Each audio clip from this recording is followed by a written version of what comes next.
जय हिंद साथियों, स्वागत है आप सभी का सेंटर फॉर एम्बिशन की इस यूट्यूब क्लास में। और आज ये करंट अफेयर्स का जो सेशन है, इसमें आज हम एक बहुत महत्वपूर्ण आर्टिकल के बारे में चर्चा करने वाले हैं। लेके चलते हैं सीधे आपको द हिंदू के उस आर्टिकल पर, और आर्टिकल की हेडिंग है IMD lowers monsoon outlook and puts off date of onset to June. तो इसमें जो सबसे इंपॉर्टेंट विषय है आर्टिकल हमारे लिए, वो एक है IMD और दूसरा है इसका मॉनसून का जो फोरकास्ट आया है। इस वीडियो लेक्चर में हम लोग डिटेल में यूपीएससी प्रीलिम्स एग्जाम के लिए इस आर्टिकल्स में से जितने भी क्वेश्चन बनते हैं, जितना भी इंपॉर्टेंट एस्पेक्ट है जो इस आर्टिकल में मेंशन्ड है, वो हम कवर करने वाले हैं। तो आइए देखते हैं कि आर्टिकल बता क्या रहा है। ये आर्टिकल बता रहा है कि इंडिया का जो मेट्रोलॉजिकल डिपार्टमेंट है, IMD है, उसने जो मॉनसून का फोरकास्ट होने वाला है, और कौन सा मॉनसून, साउथ वेस्ट मॉनसून, ये हमें ध्यान रखना है, साउथ वेस्ट मॉनसून।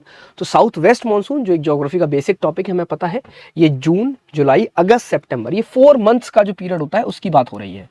जून, जुलाई, अगस्त, सितंबर, 4 मंथ्स का ये जो मॉनसून है, इसका इसने प्रेडिक्शन जो किया है, एस्टीमेट जो लगाया है, वो 90% का लगाया है। ये फिगर बहुत इंपॉर्टेंट है, इसको मैं अलग से भी मेंशन कर देता हूँ, 90%। और ये 90% क्या है, ये लॉन्ग पीरियड एवरेज का 90% है। तो अब हम ये समझेंगे अपने प्रीलिम्स के लिए, सीधा क्वेश्चन बनता है कि लॉन्ग पीरियड एवरेज क्या कॉन्सेप्ट है, इसके बारे में हम सीखेंगे। उसके बाद पता करते हैं कि ये हमारे लिए चिंता का विषय क्यों है, क्योंकि IMD ने पहले यही फोरकास्ट 92% पर रखा था, जिसको रिड्यूस करके अब बिल्कुल बाउंड्री लाइन पर ले आए हैं 90% पे। अभी कौन सी बाउंड्री है वो मैं आप लोगों को बताऊंगा। तो भाई हमें याद रखनी है 3 चीजें। ये फोरकास्ट IMD का है, कौन से मॉनसून के लिए है, साउथ वेस्ट मॉनसून के लिए, जो 4 महीनों में होता है, जून, जुलाई, अगस्त और सितंबर। और पहले ये 92% था और अब इसको रिड्यूस करके 90% कर दिया गया है। इस आर्टिकल का सबसे मेजर पार्ट यही है। हालांकि इसमें एक माइनर पार्ट और है। माइनर पार्ट जो है वो ये है कि इसके जो DG हैं, डायरेक्टर जनरल, अब आप बोलेंगे सर ये छोटी छोटी बातें क्यों बता रहे हैं, मैं बताता हूं मैं क्यों बता रहा हूं। हाल ही में जो यूपीएससी के डायनामिक्स में चेंजेस आ रहे हैं, उसमें ये नोटिस किया जा रहा है कि जो गवर्नमेंट डिपार्टमेंट्स हैं, जो गवर्नमेंट ऑर्गेनाइजेशन है, उस पर स्पेसिफिक क्वेश्चन पूछे जा रहे हैं, बिल्कुल स्पेसिफिक। ये पूछा जा रहा है कि ये डिपार्टमेंट कौन हेड करता है, ये डिपार्टमेंट किस मिनिस्ट्री में आता है, इस तरह के क्वेश्चन आ रहे हैं। तो IMD का जो हेड होता है ना, वो कोई पॉलिटिकल एग्जीक्यूटिव नहीं है, वो कोई पॉलिटिकल एग्जीक्यूटिव या मिनिस्टर नहीं है, वो DG होते हैं, डायरेक्टर जनरल होते हैं। तो IMD के जो डायरेक्टर जनरल हैं, वो बता रहे हैं कि उन्होंने पहले जो IMD ने जो ऑनसेट का जो प्रेडिक्शन किया था, वो यहां पर कहा था कि वो मई 26 तक आ जाएगा। और मई 26 में कहां पर आएगा, हम सबको पता है, साउथ वेस्ट मॉनसून का अराइवल होता है केरला में। कौन से स्टेट के कोस्ट पर होता है, केरला पे। तो उन्होंने पहले प्रेडिक्ट किया था, IMD ने पहले प्रेडिक्ट किया था कि 26 मई की जो 4 डेज की विंडो है, यानी कि 26 मई से लेके 30 मई के बीच में ये आ जाएगा केरला में। पर उसी का उन्होंने डिले करके अब बताया है कि ये it will be arriving in the first week of June. ये थोड़ा डिले हो गया है आने में, इसकी ट्रेन थोड़ी सी डिले चल रही है, ये लगभग पहले सप्ताह में आएगा जून के। हालांकि मैं आप लोगों को बता दूं, एग्जामिनेशन पॉइंट ऑफ व्यू से ये जो है कोई इंपॉर्टेंट न्यूज़ नहीं, ये वाला जो पार्ट है ये कोई बहुत बड़ी चीज़ नहीं है कि मॉनसून थोड़ा डिले हो गया। जो बहुत इंपॉर्टेंट पार्ट है, क्योंकि हम सबको पता है ये साल सुपर एल नीनो का साल है, भारत के मॉनसून पर कड़ा प्रहार करने वाला ये साल है। और वो चीज़ प्रूव कर दी है IMD ने अपने रिड्यूस्ड फोरकास्ट में, जिसमें ये बोल रहे हैं वो कि ऑलरेडी जो 92% पर प्रेडिक्ट किया गया था LPA, वो रिड्यूस करके 90% पर आ गया है। मेरा काम है और आपका भी उद्देश्य यही होना चाहिए, आज हम डिटेल में समझें कि LPA क्या है। पहला पार्ट, सबसे पहला हमें समझना है लॉन्ग पीरियड एवरेज क्या होता है। दूसरा, इसके कितने क्लासिफिकेशन हो सकते हैं, मींस मॉनसून को कितनी श्रेणी में बांटा है IMD ने, तो उसकी 5 श्रेणियां होती हैं जो मैं आपको डिटेल में समझाऊंगा।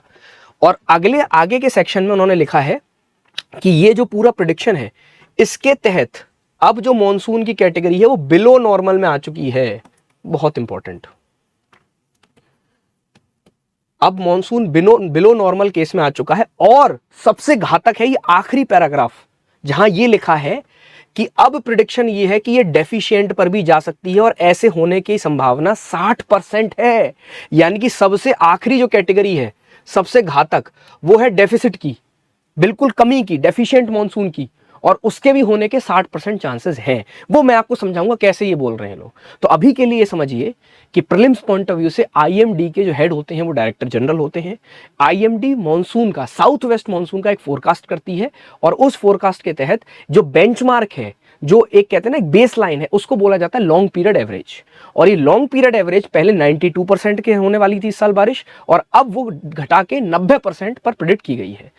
इस इमेज में आप देख पा रहे होंगे यहां छोटा सा एक बीच दिखाया गया है। ये बीच देखिए, ये बीच हो सकता है आप लोग ओवरलुक कर दें न्यूज पढ़ते टाइम, पर इसमें ना नाम लिखा है एक, और नाम है शंगुमुगम। बीच का नाम है शंगुमुगम। मैं आप लोगों को बता दूं, ऑलरेडी एक बार उड़ीसा के एक बीच का क्वेश्चन आ चुका है प्रीलिम्स में, और बीच अक्सर कर प्रीलिम्स में पूछा जाता है।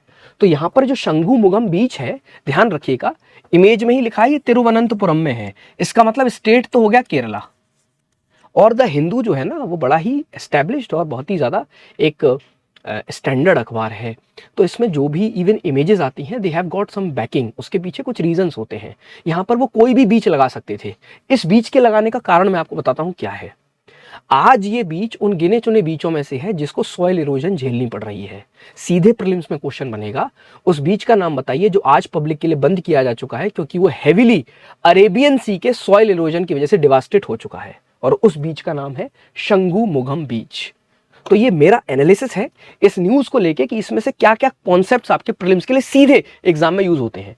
तो शंगुमुगम बीच यहां पर आप दिमाग में रखिएगा, ये तिरुवनंतपुरम केरला में है, अरेबियन सी के कोस्ट पर आता है।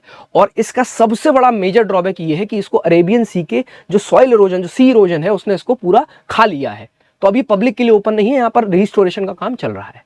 आइए चलते हैं इस न्यूज के एनालिसिस की तरफ और देखते हैं कि हमें क्या क्या सीखना है अपनी इस रिपोर्ट से। तो सबसे पहले मैं आप लोगों को बताऊंगा लॉन्ग पीरियड एवरेज क्या होता है। Let's study about long period average. तो देखिए, जब भी बात होती है मॉनसून की, तो हमें मॉनसून के लेवल को कंपेयर करना होता है, ठीक है। तो जैसे मान लीजिए अगर आपको अपनी क्लास में अपनी परफॉर्मेंस को कंपेयर करना है, तो आप क्या करेंगे, आप क्लास के एवरेज से उसको कंपेयर कर लेंगे कि क्लास का एवरेज स्कोर क्या है। पर मॉनसून में एक बहुत बड़ी प्रॉब्लम होती है। मॉनसून में प्रॉब्लम बेटा ये होती है कि मॉनसून हर साल चेंज होता रहता है, ठीक है। जैसे फॉर एग्जांपल, अगर इस साल एल नीनो है तो कम मॉनसून है, कुछ साल बाद ला नीनिया होगा तो ज़्यादा मॉनसून होगा, और मॉनसून में हर साल वेरिएशंस आते हैं। तो आप ऐसा नहीं कर सकते कि इस साल के मॉनसून को पिछले साल के मॉनसून से कंपेयर कर सकें। तो इसीलिए वेदर पैटर्न में हमें लंबा पीरियड देखना होता है, लॉन्ग पीरियड, लंबे समय का पीरियड, और उसका क्या निकालना होता है, उसका एवरेज निकालना होता है। उसको बोलते हैं लॉन्ग पीरियड एवरेज, ठीक है। अभी जो लॉन्ग पीरियड एवरेज है कितना लॉन्ग है, तो पहला प्रीलिम्स का क्वेश्चन है, ये 50 ईयर्स का पीरियड होता है। तो आईएमडी क्या करता है, आईएमडी 50 साल का एक रिकॉर्ड रखता है कि हर साल 50 साल तक कितनी इंडिया में रेनफॉल हो रही है साउथ वेस्ट मॉनसून में, ठीक है। और उन 50 सालों का ये लोग एवरेज निकालते हैं, और यही एवरेज को हम लोग बेंचमार्क की तरह ट्रीट करते हैं। बेंचमार्क मतलब वो स्टैंडर्ड जिससे अब हम कंपेयर करेंगे, इससे अब हम कंपेयर करेंगे।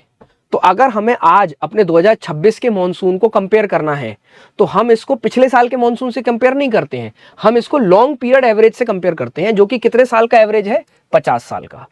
अब अगला क्वेश्चन ये बनना चाहिए तुरंत दिमाग में कि अगर ये 50 साल का एवरेज है, तो ये 50 साल का एवरेज कौन से 50 साल का है। भाई अगर 50 साल की बात हो तो 1950 से 2000 भी 50 साल होते हैं, 1900 से 1950 भी 50 साल है। तो कौन से 50 साल की बात हम कर रहे हैं। तो आज जो हम लोग यूज कर रहे हैं, जो इस समय का जो बेस ईयर है, ये हमारा 1971 से 2020 तक का 50 साल का पीरियड लिया गया है। 1971 से 2020 तक का ये 50 इयर्स का पीरियड आज हम यूज कर रहे हैं। इन 50 साल में हमने जो एवरेज रेनफॉल हुई है उसको हमने एज एन एवरेज ट्रीट किया है। और मैं आपको बता दूं, ये जो चेंज हुआ है, ये जो चेंज हमने एक्सेप्ट किया है, ये हम लोगों ने रिसेंटली 2022 में शिफ्ट किया है, 2022 में। इससे पहले जो हम बेंचमार्क यूज कर रहे थे 2022 से पहले, वो वाला जो हमारा बेंचमार्क था वो था 1961 से 2010 वाला। 1961 से 2000, ये भी 50 साल हो गए। और उससे भी पहले जो बेंचमार्क यूज कर रहे थे वो था 1951 से 2000 वाला। तो एग्जाम में ये क्वेश्चन सीधे आएगा या पूछा जा सकता है कि इस समय जो हम लोग एलपीए का 50, पहली बात तो एलपी है कितने पीरियड का, 50 साल का, पर ये 50 साल का पीरियड कौन सी ड्यूरेशन में आ रहा है। तो वो अभी के लिए जो है वो है 1971 से 2020 वाला, इस समय करंट में जो हम यूज कर रहे हैं, ठीक है। ये कब शिफ्ट हुआ है, ये 2022 में। आप सबने पढ़ा होगा ना, हम लोग जो बेस ईयर होता है वो शिफ्ट करते रहते हैं ताकि बेस ईयर हमारे समय के हिसाब से चले, है ना। अब हम जब 2026 में चल रहे हैं तो हम बहुत पुराने बेस ईयर की बात नहीं करेंगे, है ना, हम रीसेंट बेस ईयर की बात करेंगे। तो जो रीसेंट बेस ईयर है वो है 1971 से 2020 वाला, ठीक है। अब इसके बाद अगला जो बेस ईयर आएगा वो आएगा 1981 से 2030 वाला, वो तब आएगा जब 2030 तक की बात हो जाएगी। तो अभी 2020 तक की बात हो चुकी है, तो 22 में हमने इसको रिवाइज कर लिया है। तो आप ये मान के चलिए कि अगला जो रिवीजन होगा वो लगभग 2032 के आसपास होगा। तब हम लोग जो टाइम पीरियड ले लेंगे वो ले लेंगे 1981 से 2030 वाला, ठीक है। अब इसमें ये रेनफॉल है कितनी, भाई एवरेज की बात हो रही है ना, तो एवरेज में कुछ वैल्यू तो होगी। तो ये जो एवरेज रेनफॉल है ये है 87 सेंटीमीटर रफली, और अगर आप एग्जैक्ट फिगर चाहते हैं तो वो है 868.6 mm। 8686 याद रखिएगा, 8686, और ये मिलीमीटर में है। यही अगर सेंटीमीटर में करेंगे तो कुछ नहीं करना है, एक डेसिमल प्लेस इधर कर लीजिए, 86.86, या अप्रोक्स आप इसे 87 सेंटीमीटर बोल सकते हैं, ठीक है। तो तीन चीजें हो गई। एलपीए कितने पीरियड का होता है, 50 साल का होता है, पहला प्रश्न। दूसरा प्रश्न, एलपीए के जो अभी 50 साल चल रहे हैं ये कौन से हैं, ये 1971 से 2020 तक के 50 साल हम काउंट कर रहे हैं, ठीक है।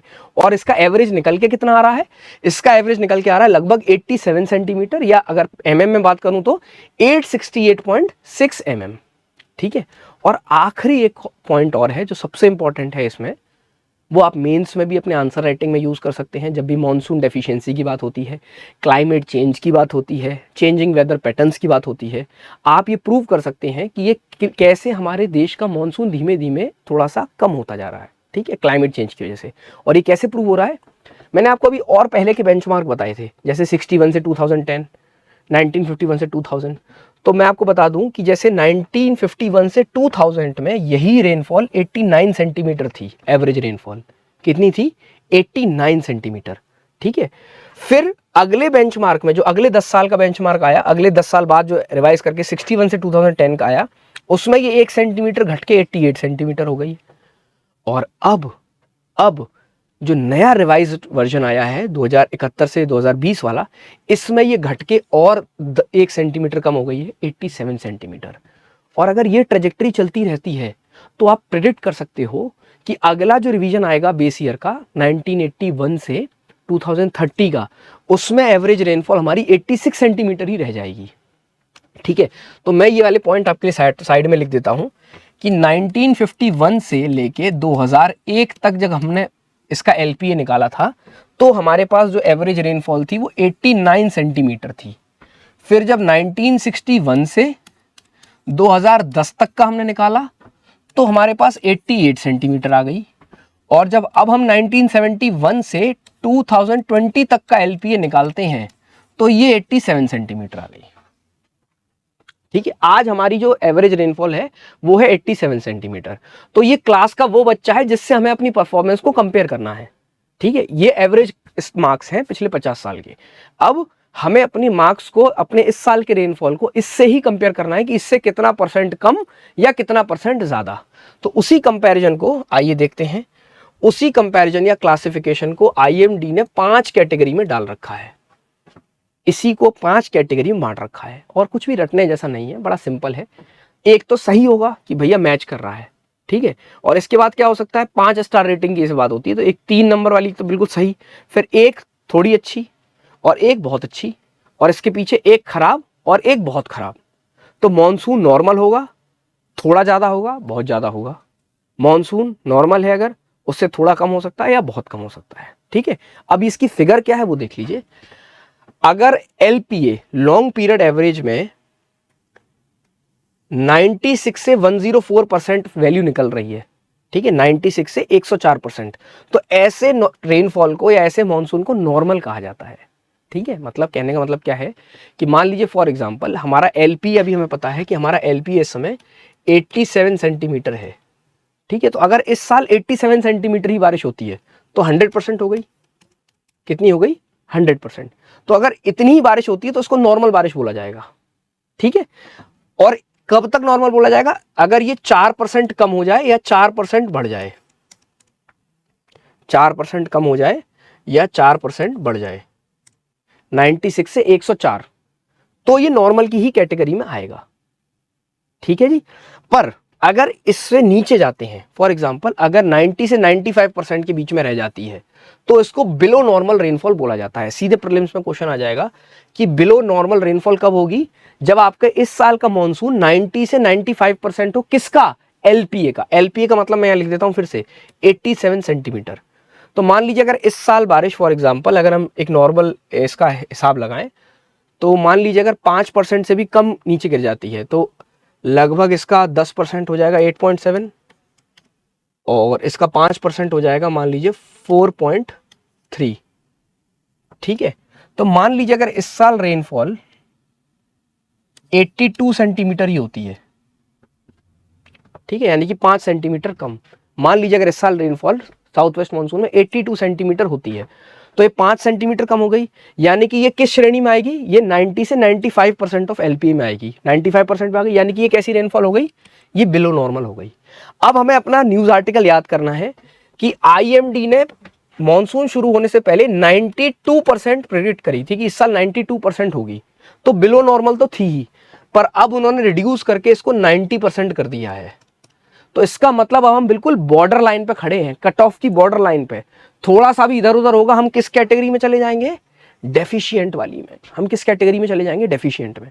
और डेफिशिएंट का मतलब है लेस देन 90%। तो हम 90 पे तो खड़े ही हैं, अगर थोड़ा भी नीचे चली गई तो हम किस कैटेगरी में चले जाएंगे? डेफिशिएंट। और डेफिशिएंट का मतलब है अकाल, बहुत भयंकर ड्रॉट पड़ेंगे, सिवियर शॉर्टफॉल होगा, पूरे देश में बहुत जगह सूखा पड़ने की संभावना होगी और रेनफॉल का सिवियर शॉर्टेज होगा। जो पानी के जितने भी स्रोत हैं उनके सूखने के चांसेस बढ़ जाएंगे। तो ये कमी वाले जो पार्ट है नॉर्मल में, आपको क्या प्रीलिम्स के लिए ध्यान रखना है, 96 से 104 जो परसेंट बारिश होती है, किसकी कितना, किसकी परसेंट? एलपीए की। एलपीए मतलब 87 सेंटीमीटर। इस समय एलपीए कितना है? 87 सेंटीमीटर। एलपीए का मतलब क्या होता है? फिर से रिवाइज करा देते हैं। 1971 से 2020 तक ये 50 साल में हर साल साउथ वेस्ट मानसून में जितनी भी बारिश हुई थी उसका एवरेज लगाया गया, तो एवरेज निकल के आया 87 सेंटीमीटर। इससे पहले के जो 50 साल थे 1961 से 2010 तक के, उसमें था 88 सेंटीमीटर, और उससे पहले के भी जो 50 साल थे 1951 से 2000 तक के, उसमें था 89 सेंटीमीटर। ठीक है जी। चलिए, अगर ये 90% से भी नीचे चला जाता है तो डेफिशिएंट होगा, जो सीवियर ड्रॉट है। अगर 90 से 95% रहता है तो बिलो नॉर्मल है। इसका मतलब ये है कि ऐसा पैटर्न एल नीनो की वजह से हो रहा है और ये रेनफॉल की कमी है इसमें। अच्छा, इसके अलावा कई बार उल्टा भी होता है, कई बार मानसून अबव नॉर्मल भी हो सकता है, और ये कैटेगरी होगी 105 से 110%। तो अगर 5 से 10% ज्यादा बारिश हो रही है तो वो अबव नॉर्मल की कैटेगरी में आएगा, और इसमें एक्स्ट्रा रेनफॉल होती है। ये नुकसानदायक नहीं होगी जनरली, पर अगर इससे भी ज्यादा हो जाती है, if it is more than 110%, अगर 110% से ज्यादा, यानी कि 87 सेंटीमीटर का 10% निकालिए, और यानी कि 8.7, उससे भी ज्यादा अगर हो रही है, 110% से ज्यादा हो रही है, तो वो एक्सेस की कैटेगरी में आता है। और इसका मतलब ये है कि there will be a chances of flooding. तो फिर ये घातक हो सकता है, क्योंकि देश में नदियों में अलग अलग जगह क्या आ सकती है? बाढ़ आ सकती है, फ्लडिंग हो सकती है। आप सबको वो डैम याद होगा, इडुक्की डैम, और केरला की वो जो फ्लड 2019 में आई थी। ठीक है जी। तो वो इसीलिए था क्योंकि जो हेड स्पेस होना चाहिए था रिजर्वॉयर का, वो मेंटेन नहीं किया गया था, और मॉनसून हैवी आया उस साल, और इस वजह से वो फ्लड कर गई रिवर। ठीक है, तो आपको एग्जाम के लिए पांचों category, deficient, below normal, normal, above normal and excess, ये पता होनी चाहिए। कैटेगराइजेशन बहुत सिंपल है, 96 से 104%। अगर ये 4% ऊपर नीचे की बात करूं, 100 प्लस माइनस 4, 100 प्लस माइनस 4, तो ये नॉर्मल होता है। ठीक है, 5 से 10% नीचे बिलो नॉर्मल, 5 से 10% ऊपर above normal. Below normal, above normal. 10% से भी कम, अगर 10% से भी ज्यादा गिरावट हो रही है, ग्रेटर देन 10% गिरावट हो रही है, तो डेफिशिएंट हो जाएगा। और ग्रेटर देन 10% से ज्यादा बारिश हो रही है प्लस में, तो ये एक्सेस हो जाएगा। तो 5 ही कैटेगरी है, deficient, below normal, normal, above normal and access.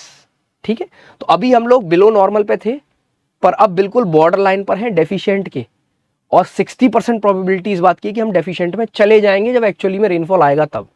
तो ये हमारे लिए बड़ा घातक होने वाला है। आइए चलते हैं अगले सेगमेंट की तरफ।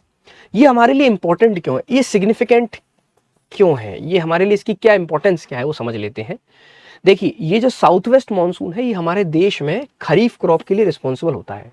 आज भी मैं आपको बता दूं, हमारे देश का जो एग्रीकल्चरल सेक्टर है वहां पर रेन फेड क्रॉप्स हैं, रेन फेड। आज भी लगभग 50% जो किसान हैं उनकी खेती रेन फेड है। रेन फेड मतलब उनके पास कोई भी आर्टिफिशियल सोर्स ऑफ वाटर नहीं है, यानी कि इरिगेशन का साधन उनके पास नहीं है।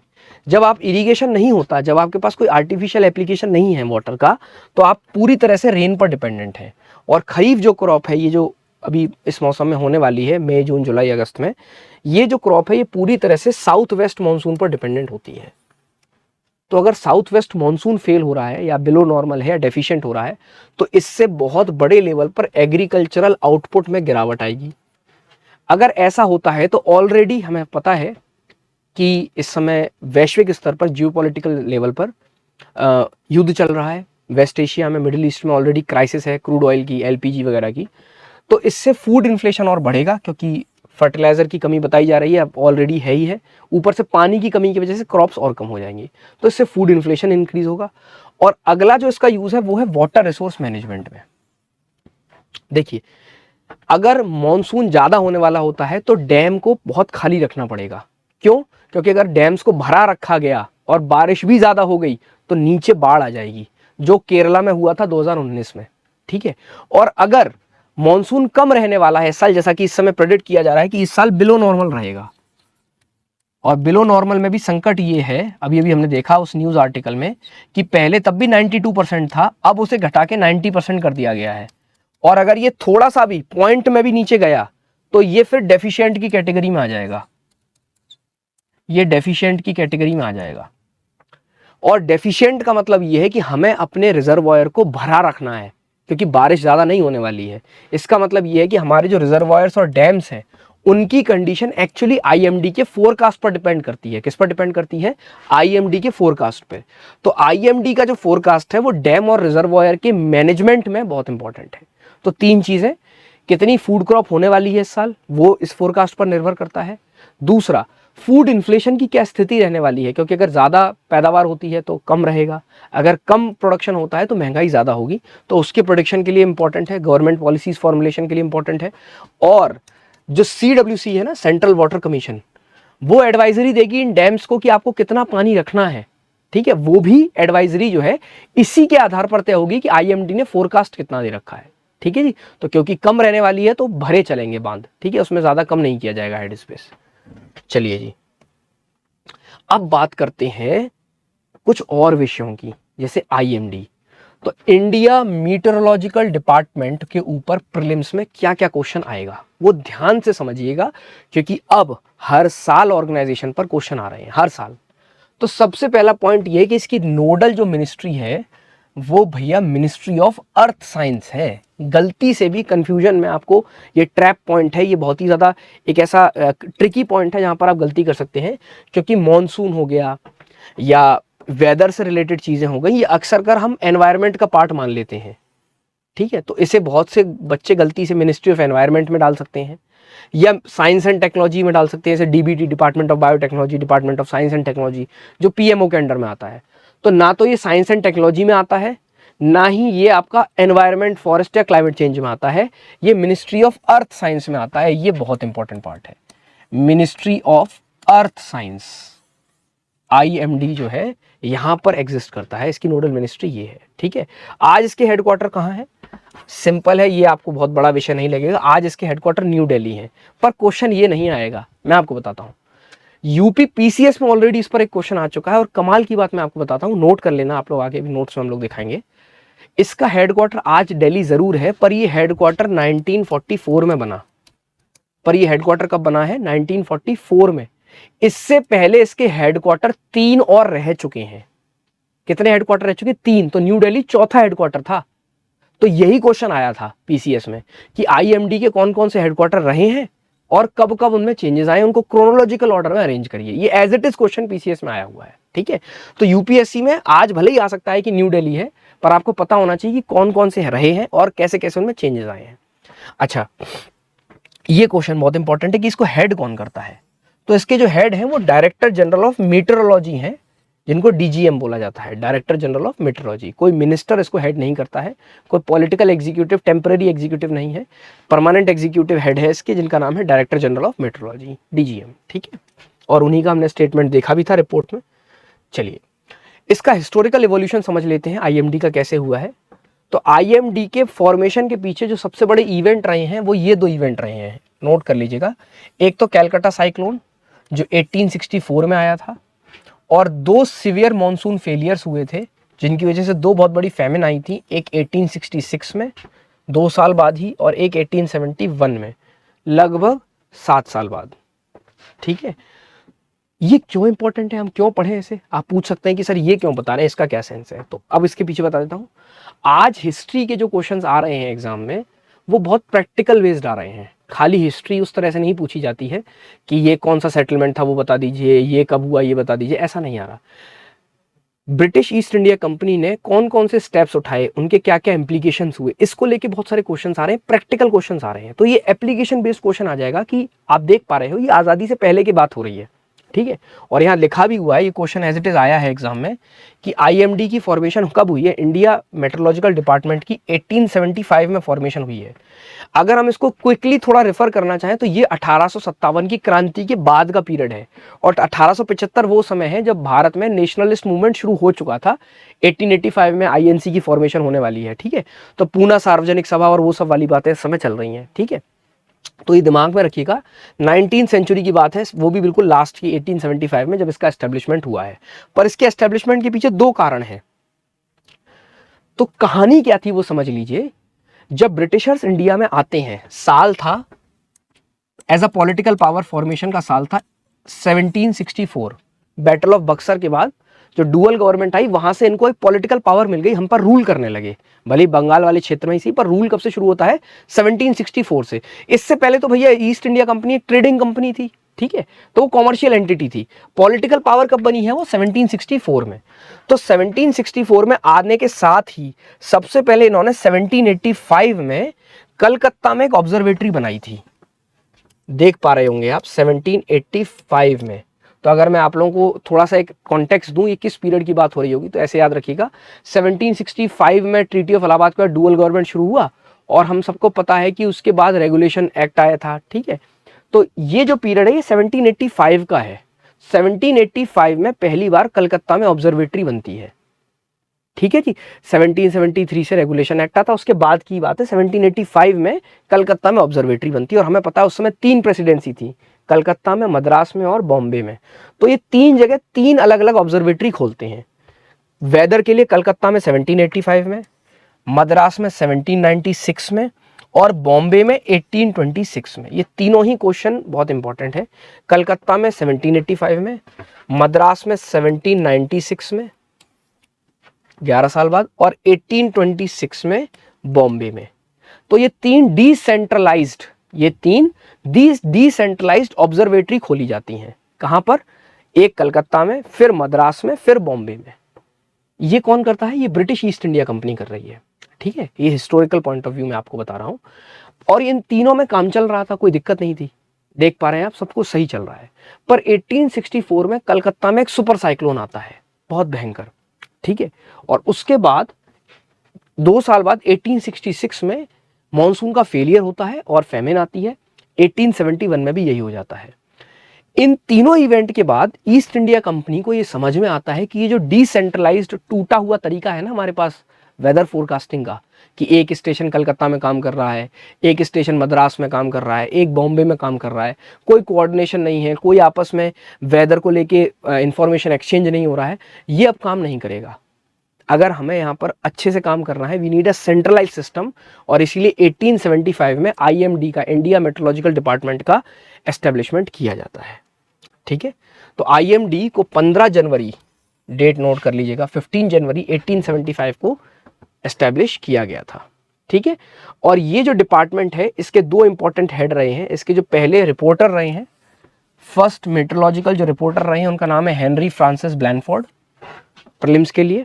और इसके जो सबसे पहले डायरेक्टर जनरल रहे हैं, जैसे अभी हमने डायरेक्टर जनरल का नाम देखा, वो थे सर जॉन इलियट, 1889। तो 1875 में बना है, उसके बाद 1889 में इसके पहले डायरेक्टर जनरल बने हैं। तब तक इसका प्रोसेस जो था वो एडहॉक टाइप का रहा होगा, कोई इंपॉर्टेंट डायरेक्टर जनरल की पोस्ट नहीं रही होगी, ठीक है। तो पहले जो रिपोर्टर है वो हेनरी फ्रांसिस ब्लैनफोर्ड है, और दूसरे नंबर पर जो एक इंपॉर्टेंट चीज़ है वो ये कि पहले फर्स्ट डायरेक्टर जनरल का नाम है सर जॉन इलियट, ठीक है। तो ये दो बेसिक चीज़ें हैं, एक बार क्विकली रिवाइज कर लेते हैं हमने अभी तक क्या क्या सीखा। तो जब ब्रिटिशर्स इंडिया आते हैं 1764, जब वो यहाँ पर पॉलिटिकल पावर बन जाते हैं, तो पहली बार उन्हें समझ में आता है कि अब हमें वेदर स्टेशन की ज़रूरत है। तो उनकी 3 प्रेसिडेंसी थी, एक कलकत्ता में, एक मद्रास में और एक बॉम्बे में। तो तीनों जगह वो एक एक ऑब्जर्वेटरी खोलते हैं, एक 1785 में, एक 1796 में और एक 1826 में। 1785, 1796 और 1826, इन तीनों के खोलने के बाद सब सही चल रहा था, पर अचानक से एक बहुत बड़ा साइक्लोन आता है कलकत्ता में 1864 में, डेवास्टेशन होता है, और साथ ही साथ 2 बार सूखा पड़ता है, महामारी अकाली फैलता है पूरे में, और वो है 1866 और 1871 मॉनसून फेलियर की वजह से। और ये तीनों ही स्टेशन इनको प्रेडिक्ट करने में फेल हो जाते हैं कलेक्टिवली, क्योंकि ये फेलियर था।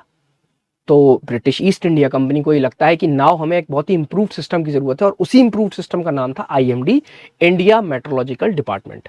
ये खुलता है 15 जनवरी को, एस्टेब्लिशमेंट है 15 जनवरी को, और साल था 1875। 1875, ये देखिए 15 जनवरी 1875। और ये संस्थान खुलती है, और इस संस्थान में 2 शख्स की बहुत इंपॉर्टेंट वैल्यू है, हेनरी फ्रांसिस ब्लैनफोर्ड जो इसके पहले रिपोर्टर थे, और सर जॉन इलियट जो इसके पहले डायरेक्टर जनरल रहे हैं, ठीक है। अब चलते हैं कुछ अन्य विशेष बातों पर। जो मैंने आपको बोला था, ये question as it is UP PCS में पूछा जा चुका है। इसके हेडक्वार्टर में शिफ्ट कैसे देखा गया वो समझिए जरा, बड़ी ही इंपॉर्टेंट बात है।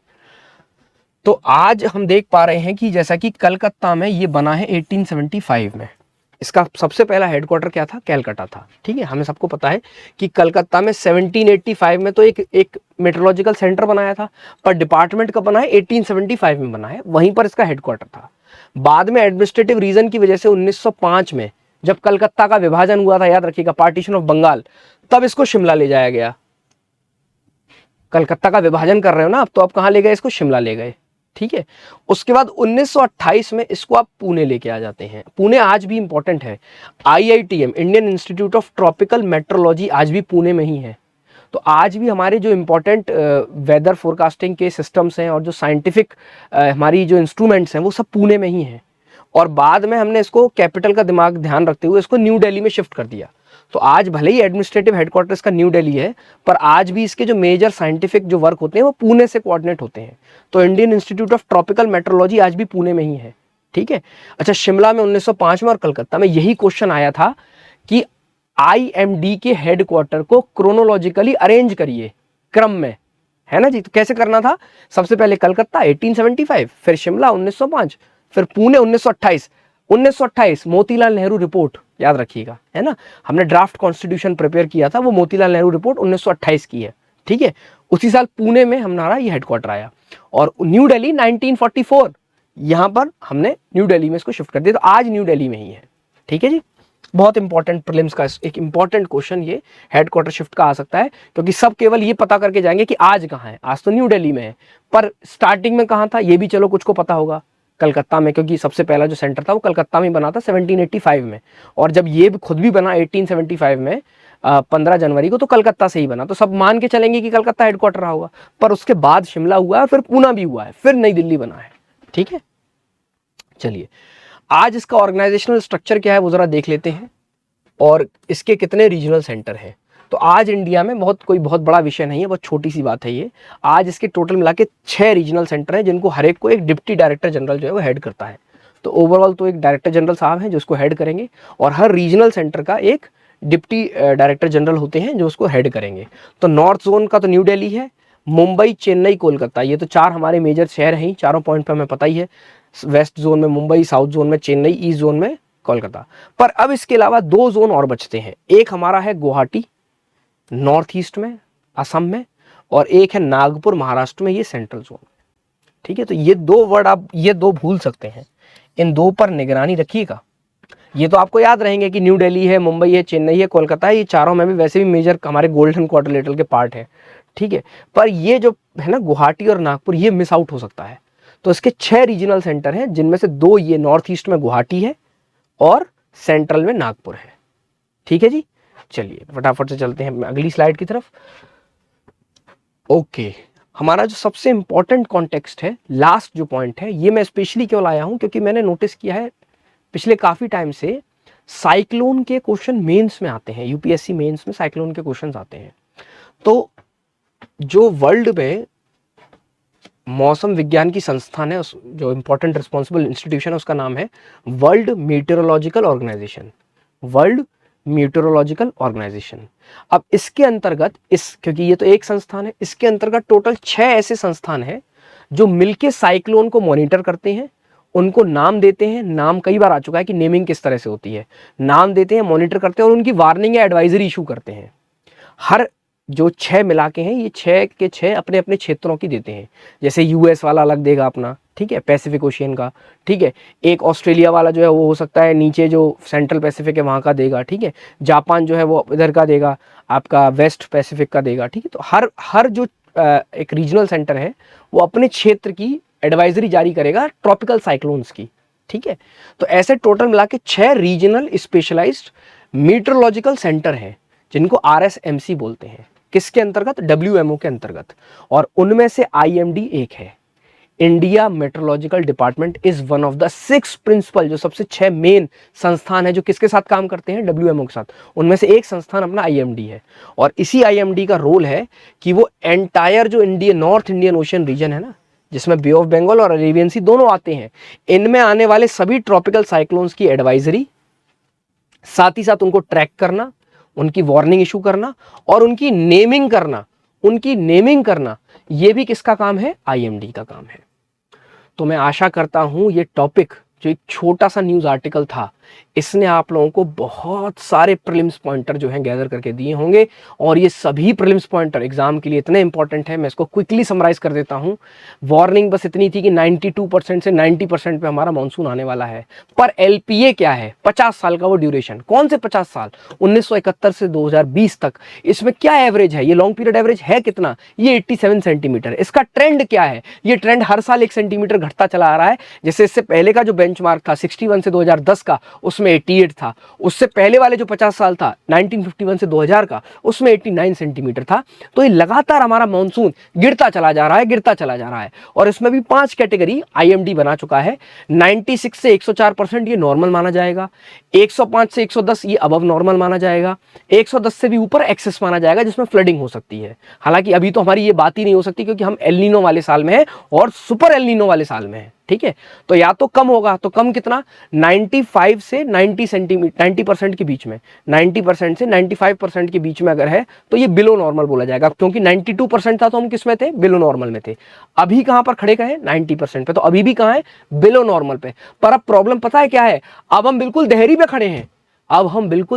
खड़े हैं, और हम आखिरी सबसे बदतर कैटेगरी में गिर सकते हैं, जिसका नाम है डेफिशिएंट रेनफॉल, जो बिलो 90% पे होती है। और ऐसा होने की भी संभावना IMD बता रही है कि अब 60% है, 60% चांसेस है कि हमारा जो मानसून है वो अब 90% से नीचे आ सकता है।